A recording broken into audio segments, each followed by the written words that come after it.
এই মহিষাদল ব্লকে এই যে রূপনারায়ণ নদী তার যে এই যে ক্যানেল পার, এখানে গতকাল রাতে প্রায় 12টা নাগাদ প্রায় 70 ফুট জায়গা জুড়ে একটা ধস নামে। গ্রামবাসীরা আতঙ্কিত পড়ে, এখন কোটাল চলছে, ভরা কোটাল। ফলে জলটার উচ্চতা অনেক বেড়ে যায়, ফলে আমাদের গ্রামের ভিতরে জল ঢোকার মতো উপক্রম হয়েছিল। কিন্তু খবর পাওয়ার সঙ্গে সঙ্গে এখানকার ইরিগেশন ডিপার্টমেন্টের সবাই, একজন ইঞ্জিনিয়ার, অ্যাসিস্ট্যান্ট ইঞ্জিনিয়ার এবং আমার লোকাল বিডিও, ওসি, তারা কালকে আসে, এমএলএ সাহেব এসেছিলেন, সবাই থেকে কালকে কাজ যুদ্ধকালীন তৎপরতা শুরু করে এবং জলটাকে অ্যারেস্ট করা হয়েছে। আজকে কাজ চলছে, এখন কোটাল চলছে। এখন আপাতত যাতে আর ফার্দার না স্লিপ করে সেই জন্য প্রোটেকশন নেওয়া হচ্ছে।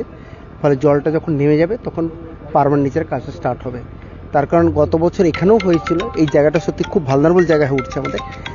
কিভাবে কি করা যায়, ইরিগেশন ডিপার্টমেন্ট তার এক্সপার্ট টিম পাঠাচ্ছে এবং মানস মেহর স্যার নিজে খোঁজ রেখেছেন, মাননীয় মন্ত্রী মহোদয়, তিনি প্রতিনিয়ত খোঁজ রাখছেন, তিনি হয়তো আসবে এবং এর যথাযথ উনি ব্যবস্থা নেবেন। জায়গায় বারবার হচ্ছে, সেজন্য আমরা তো সেটাই বলছি যে এই জায়গাতে ঠিক এখান থেকে ঠিক 200 মিটার দূরে গত বছর হয়েছিল, এখানে হচ্ছে। আপনারা দেখছেন যে এখানে যে জলটা প্রবাহিত হচ্ছে, এটা কিন্তু জাস্ট মহিষাদল গা ঘেঁষে পাড় বরাবর, অর্থাৎ এইখানে কি হচ্ছে ডেপটা বেশি, ফলে কারেন্ট এখানে বেশি, ফলে যেখানে কারেন্ট বেশি সেখানে চান্স আছে সেখানটা ক্ষয় হয়ে যাওয়ার, বসে যাওয়ার।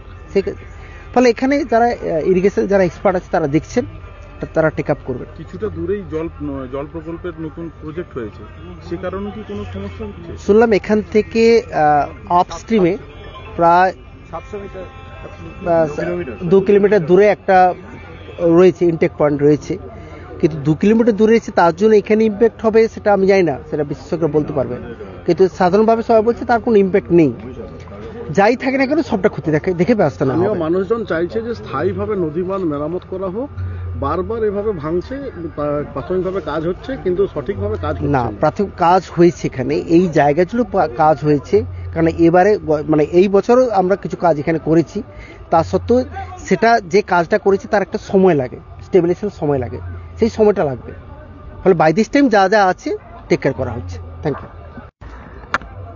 এই মহিষাদল ব্লকে এই যে রূপনারায়ণ নদী তার যে এই যে ক্যানেল পার, এখানে গতকাল রাতে প্রায় 12টা নাগাদ প্রায় 70 ফুট জায়গা জুড়ে একটা ধস নামে।